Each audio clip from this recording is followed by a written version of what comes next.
There's a certain kind of horror that doesn't scream or chase you. It waits, it whispers, and sometimes it speaks your name. This story begins on Vancouver Island, British Columbia, a place already known for its disappearances, Cold War bunkers, and unexplained signal anomalies. Locals say the island keeps things, and if you go deep enough into its forests, you'll find evidence that wasn't meant to be found. But the person at the center of this story wasn't a ghost hunter or conspiracy theorist. His name was Harlan Pierce, and he was just an explorer of abandoned places. What he found instead was something that shouldn't have been able to speak. On April 12, 2024, Harlan uploaded a video titled, "Abandoned Naval Bunker, Port Alberni." His channel had around 18,000 subscribers, not huge but respectable. He had once served in the Royal Canadian Navy as a sonar analyst, and his videos were calm, technical, and curious. He wasn't someone who sensationalized anything. In the video, he walks through a long concrete hallway inside a bunker that looked like it was built during the Cold War. The camera shakes as he passes plywood doors and exposed cables. Old sonar maps peel off the wall. Nothing about it is dramatic until the audio glitches. A burst of static, and then a whisper.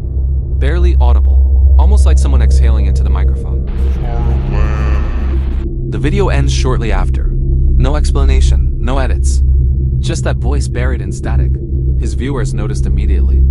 Comments piled up, some asking if it was a glitch, others asking if the voice was intentional. A few thought they imagined it until people began slowing the audio down and filtering it. And when they did, the whisper changed. It wasn't just his name anymore. It sounded like someone or something speaking through static. Phrases like, "Come find us. Under the waves.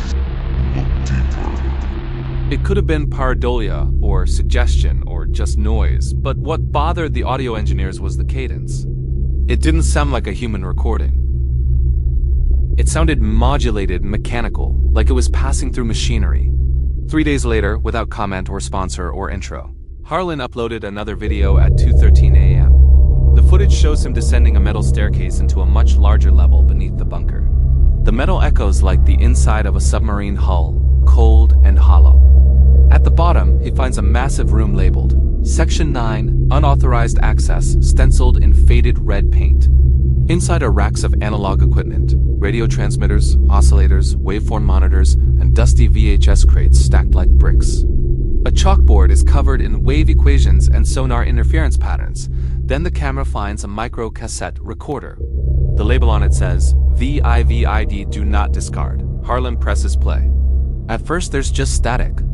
Then suddenly, a voice. Not distorted this time, clear, calm, and unmistakably speaking English. "You are not alone." The voice doesn't sound like a warning. It sounds like confirmation.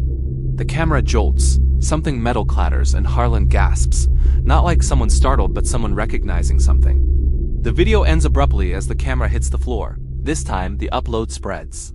Reddit threads form within hours. Audio experts and sonar technicians debate whether the voice contains what they call depth artifacts, distortions typically found in underwater communication. Some users claim the waveform creates a faint outline of a face when analyzed in a spectrogram, while skeptics call it coincidence. But the strangest comments come from ordinary viewers. People report hearing whispers after watching. Smart speakers waking up without being summoned. TVs flickering static and repeating words from the clip. Some swear they heard their own names. The theories get stranger. Some think it's a number station. Others think it's leftover Navy tech for submarine communication. But the most convincing theory is also the simplest. The bunker wasn't abandoned at all. At least not when whatever those recordings captured were made. On May 3rd, Harlan posts a short community update, almost like a warning. He writes that he believes Section 9 was used for deep signal research, something to do with sonar or VOF transmission. He claims he found coordinates beneath the chalkboard and is trying to verify. The message ends with something unsettling. If anything happens, remember me as someone who searched too deeply. That evening, he schedules a live stream for midnight. Thousands tune in.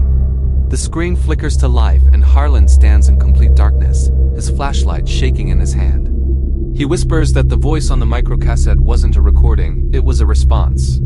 He turns the flashlight downward, and the camera focuses on dirt. He's uncovered something, a hatch or panel buried beneath the bunker floor.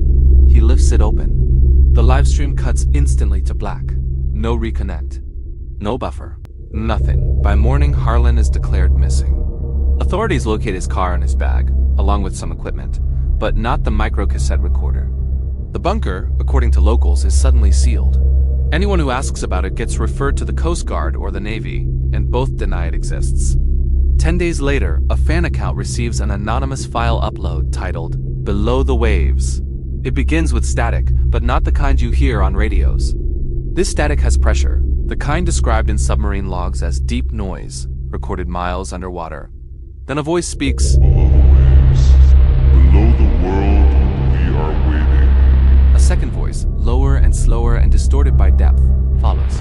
Harlan is here. Then there's the sound of something massive breathing, not animal, not mechanical, but something between the two, and then silence. Most listeners focused on the voices, but audio specialists found something else, a frequency spike at 13.7 Hz, which sits at the threshold between hearing and physically feeling vibration.